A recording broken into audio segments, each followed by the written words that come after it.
My encounter with that cat was purely accidental. It happened on a rainy night 3 years ago. I was rushing home after work. When I was about to walk under a guardrail, meow, meow, I heard the cry of a kitten. When I squinted, I could see a tiny black kitten, presumably just born, shivering in a small cardboard box. It seemed its eyes were not yet open. Inside the box was a note. This little one was forced to bear an ill-fated life. To whoever finds her, please take good care. The note was written in careful handwriting. I could see the gentle spirit trying to entrust the future of the abandoned cat to a cat lover. There was also a $50 bill attached, presumably for milk expenses. My name is Joanna. I'm a 40-year-old office worker. In fact, I just got married the other day. I've been a workaholic since I was young and managed to get promoted to team leader, a notable achievement for a woman. I was quite satisfied with my job, but being single can be lonely at times. From the younger folks in the company, I'd hear whispers like, no matter how good she is at her job, being without a husband past 40 isn't great, or she seems to have missed out on a woman's happiness. I was aware of such backbiting.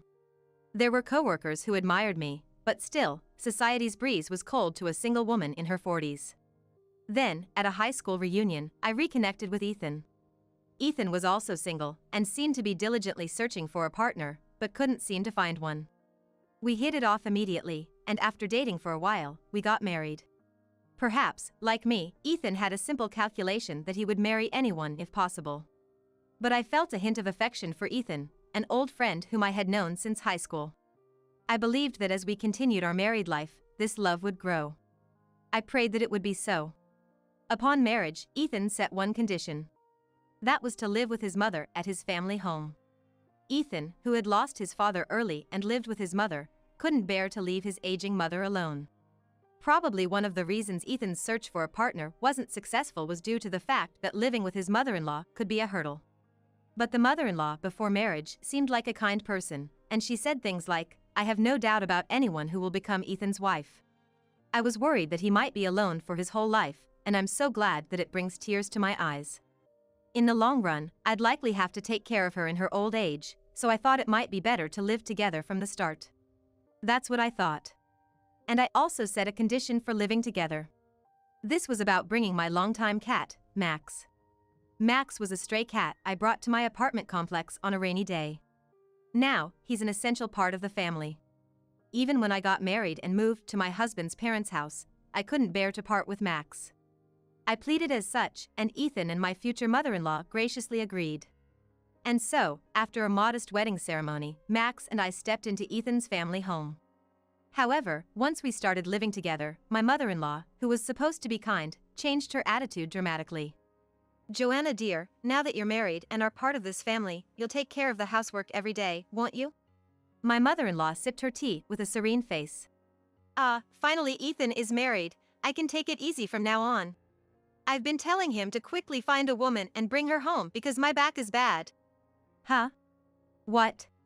I couldn't catch up with the sudden change. Did she say all the housework was my responsibility? Of course, since I was living there, I planned to do my share of housework. But the way my mother-in-law's saying it, it sounded like I'd be doing everything. It should have been divided among the three of us, including Ethan. Divided.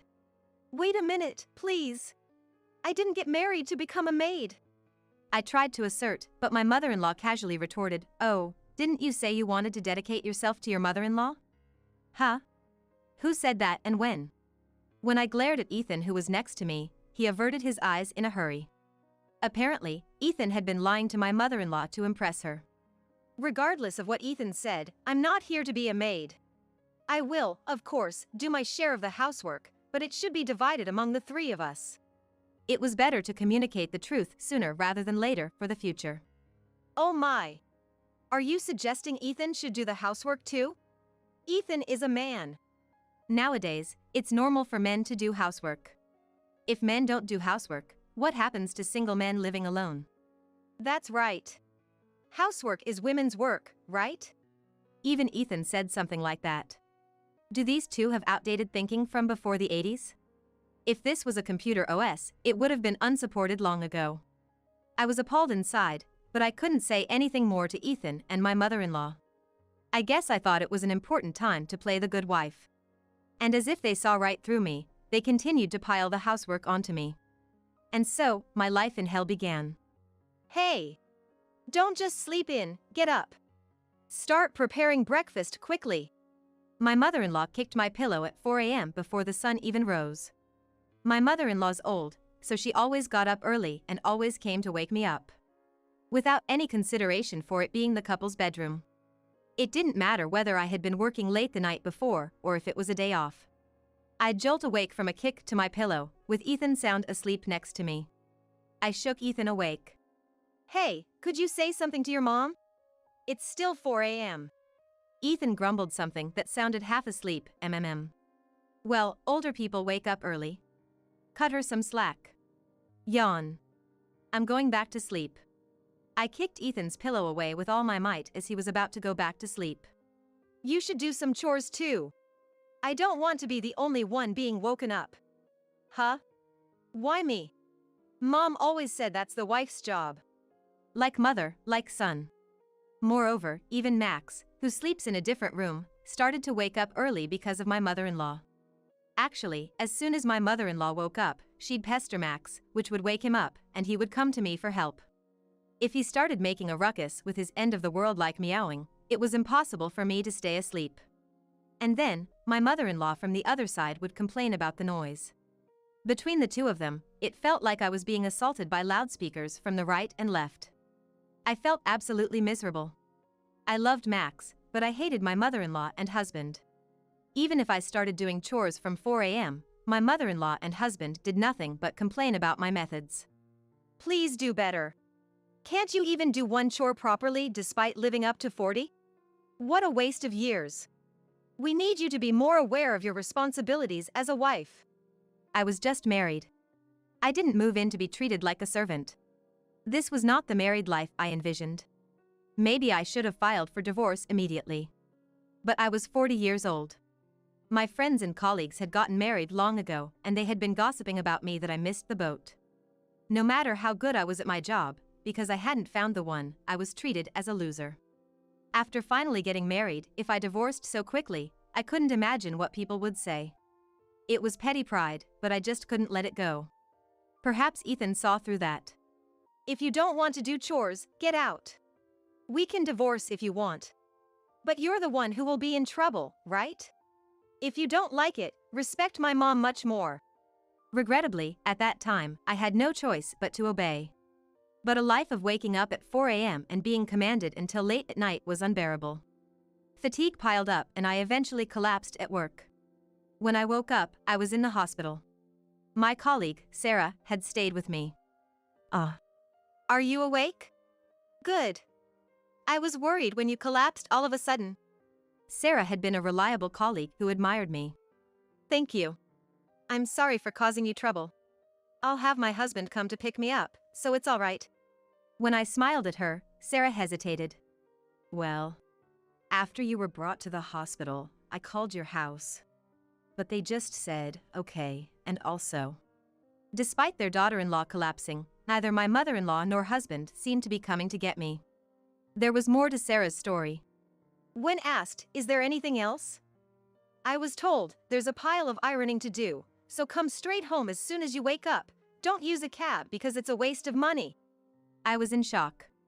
Not only was I not being picked up, but the only things being worried about were the ironing and cab fare. Was I nothing more than a tool to be used in that house? Seeing me silently devastated, Sarah looked at me with concern. Manager, are you okay? You seem to have been struggling since you got married. Sarah seemed genuinely concerned about me, and I found myself revealing the truth to her. It was embarrassing to talk about my private life with a subordinate, but I had nowhere else to voice my concerns. That's what's happening. I'm tired because I'm made to take care of the house from 4 a.m. until late at night. But that's a wife's duty. I tried to force a smile. I couldn't show my weakness to Sarah after all. But then, Sarah asked with a serious look. What does it mean to be a wife? Are you a slave? Why are you putting up with this? You should just divorce that man.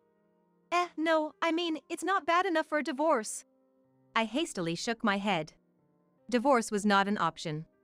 What would people say if I did that? That's ridiculous. This isn't right. You're working hard at your job and yet, you're treated like a slave.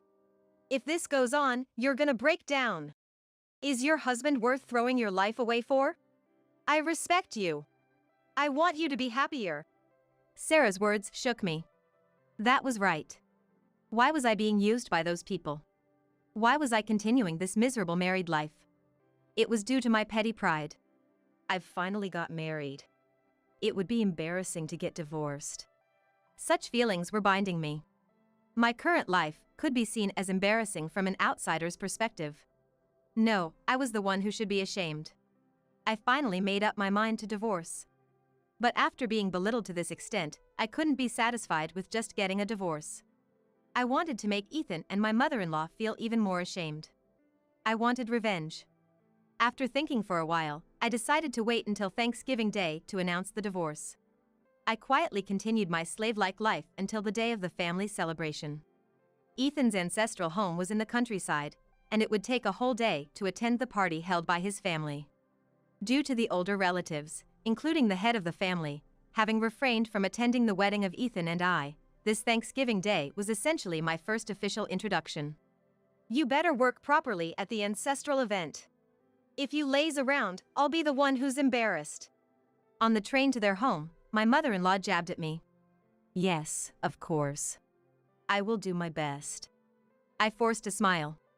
Yes, I was going to work among members of the main family tree. As soon as we got to their home, I started working eagerly. I proactively served tea to the relatives, set up sofas, and immediately came to the aid of the elderly who had trouble walking. The usual greetings came to an end, and the feast started. I swiftly and beautifully arranged the dinner on the table. My daughter-in-law is absolutely useless and sluggish. She gets older but doesn't contribute a thing. It's so frustrating. My mother-in-law, it seemed, had been grumbling like this to the relatives before Thanksgiving. Initially, the relatives who had been quite cool towards me seemed impressed by my dedicated hard work. She's nothing like the person we heard about. Really, she's cheerful, hardworking, and a great daughter-in-law. Despite such praise, I humbly replied, "Oh, not at all, I'm always being scolded by my mother-in-law. I'm a less than perfect daughter-in-law, unfortunately." Such was my demeanor that the relatives seemed to entirely change their opinion of me.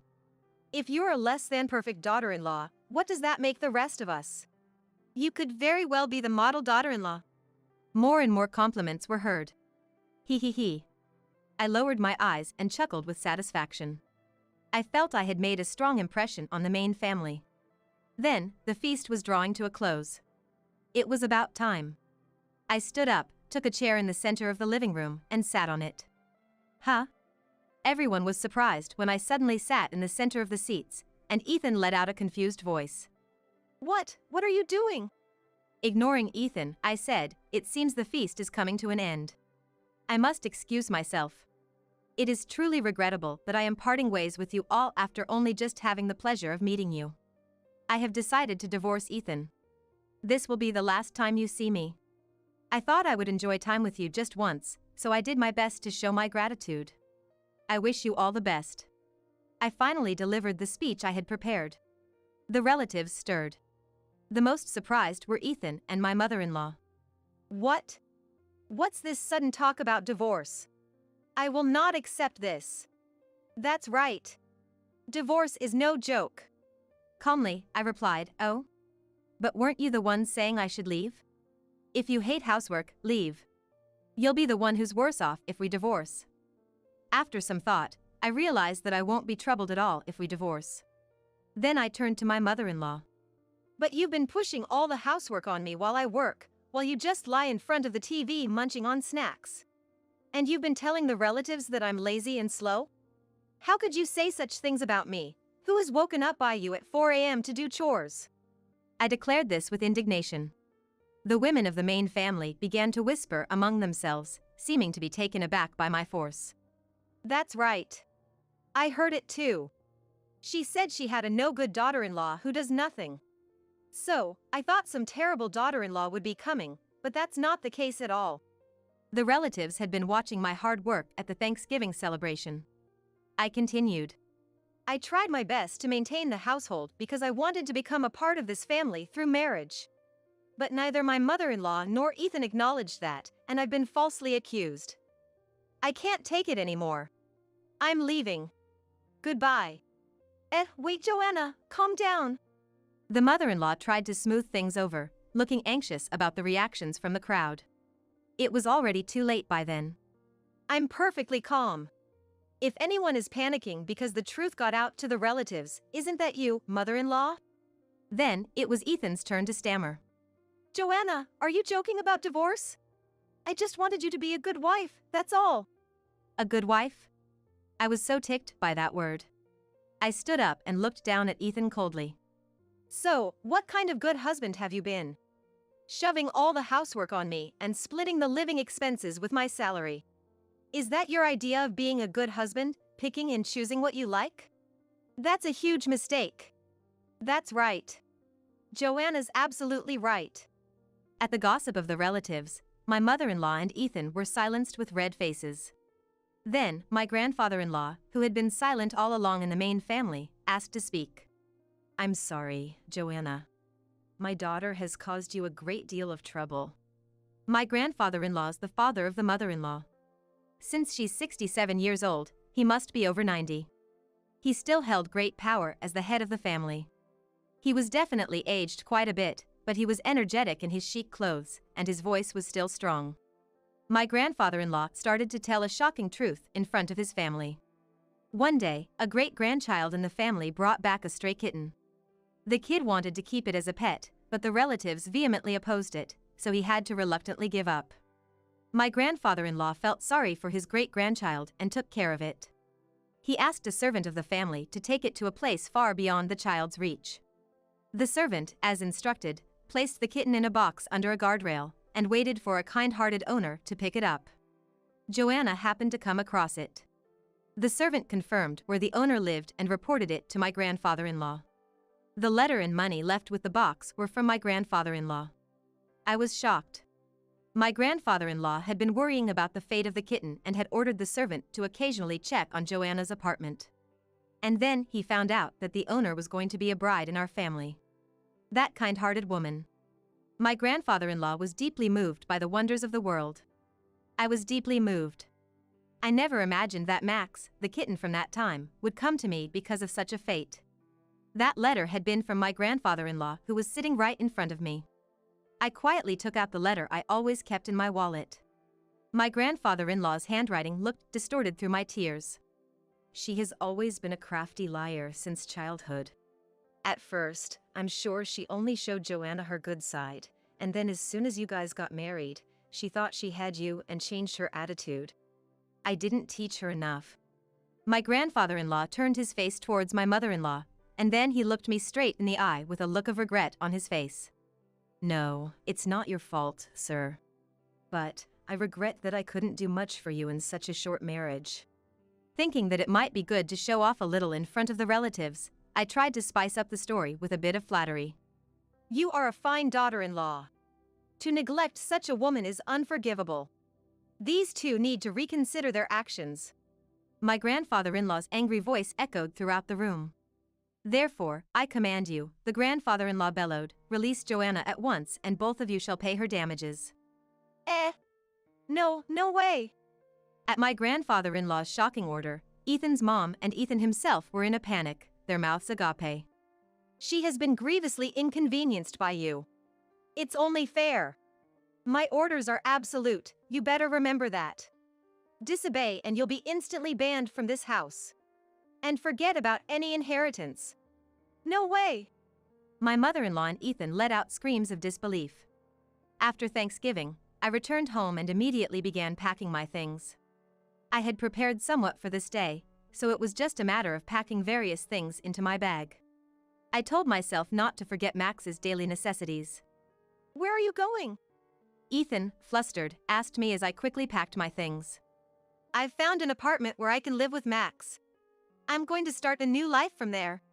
The matter of damages can wait. Ethan mumbled to himself, lost for words. Just so you know, playing ignorant won't get you anywhere. I've made arrangements to stay in touch with the family who have shown sympathy for your grandfather and me. If anything happens, your grandfather will be contacted immediately.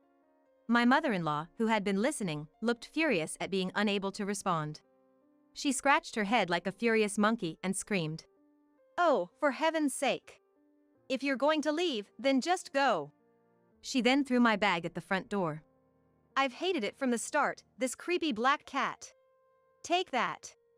As she reached out to the items I had gathered for Max. Stop it. Before my cry could halt her, Max moved swiftly. Max let out a growl and, before I knew it, had jumped on her back, his claws tearing into her clothes. Ah! My cashmere! My silk scarf! My mother-in-law, who had dressed up in expensive clothes for Thanksgiving, was now screaming as her clothing was being torn apart. Max turned to Ethan and arched his back, hissing. Ah. Ethan retreated to the wall, his eyes tearing up. What a wimp, scared of a single cat.